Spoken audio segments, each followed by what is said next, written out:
नमस्कार, देशोन्नतीमध्ये मी साक्षी आपलं स्वागत करते। बघूया प्रदेशच्या आजच्या टॉप 10 बातम्या।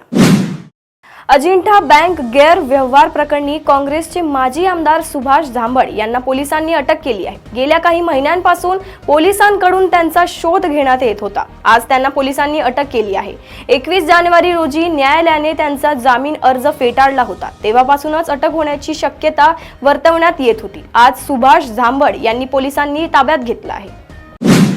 गेल्या काही दिवसांपासून करुणा शर्मा या कायदेशीर लढाई लढत आहेत। काल वांद्रे कौटुंबिक न्यायालयाने करुणा शर्मा यांना मोठा दिलासा दिला। धनंजय मुंडे यांनी करुणा शर्मा यांना दर महिन्याला 2 लाख रुपये पोटगी द्यावी असे आदेश कोर्टाने दिले आहेत।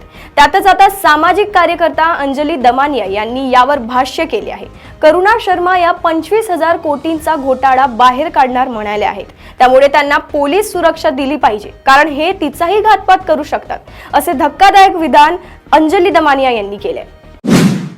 आयकरात मोठा दिलासा दिल्यानंतर मध्यवर्गाला अजून एक मोठा सुखद धक्का मिळाला आहे। आरबीआयने जवळपास 5 वर्षांनंतर रेपो दरात 0.25% कपात केली आहे। त्यानंतर गृह कर्ज, वाहन कर्ज, वैयक्तिक कर्ज आणि व्यावसायिक कर्जात मोठी कपात होणार आहे। ही कर्जे स्वस्त होणार आहेत। याशिवाय सध्या कर्जाचा डोईवर बाजा असणाऱ्या कर्जदारांचा EMI पण कम होणार आहे।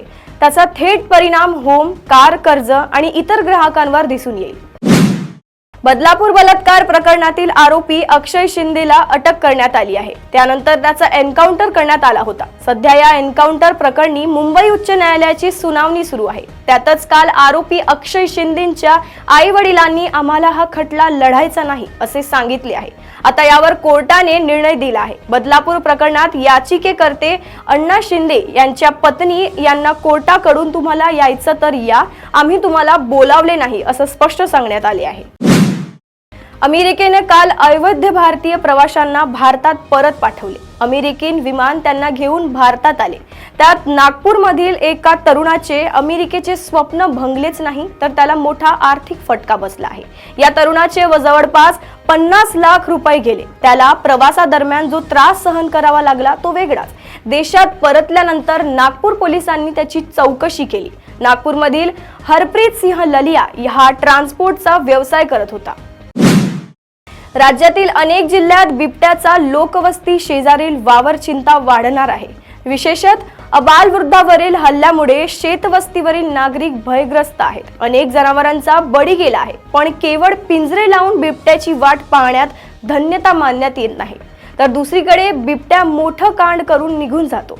भाजप नेते सुजय विखे पाटील बिबट्यांच्या वाढत्या हल्ल्याविरोधात आक्रमक झाले आहेत। त्यांनी बिबट्यांना मारण्याची परवानगी देण्याची मागणी केल्याने एकच खळबळ उडाली आहे।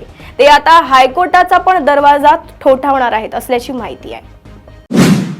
गेल्या काही दिवसांपासून राज्यात गुलियन बॅरी सिंड्रोम या दुर्मिळ आजाराचा धुमाकूळ पाहायला मिळत आहे। पुण्यात आतापर्यंत या आजाराचे 173 रुग्ण आढळले आहेत। त्यातील 140 जणांना GBS ची लागण झाली असून यातील 21 रुग्ण हे व्हेंटिलेटरवर आहेत, तर 6 जणांचा मृत्यू झाला आहे। आता मुंबईतील अंधेरी पूर्व परिसरात राहणाऱ्या एका व्यक्तीला गुलियन बॅरी सिंड्रोम म्हणजे GBS ची लागण झाली आहे। यामुळे मुंबईकरांमध्ये भीतीचे वातावरण पसरले आहे।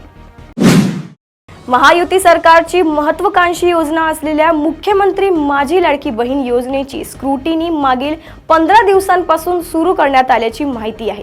ही स्क्रूटिनी राज्य पातळीवरील आणि जिल्हा पातळीवर खात्याकडून सुरू आहे।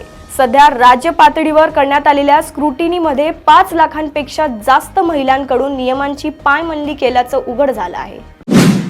सध्या शेतकऱ्यांना PM किसान योजनेच्या 19व्या हप्त्याची प्रतीक्षा आहे। याचाच फायदा सायबर भामटे घेत आहे।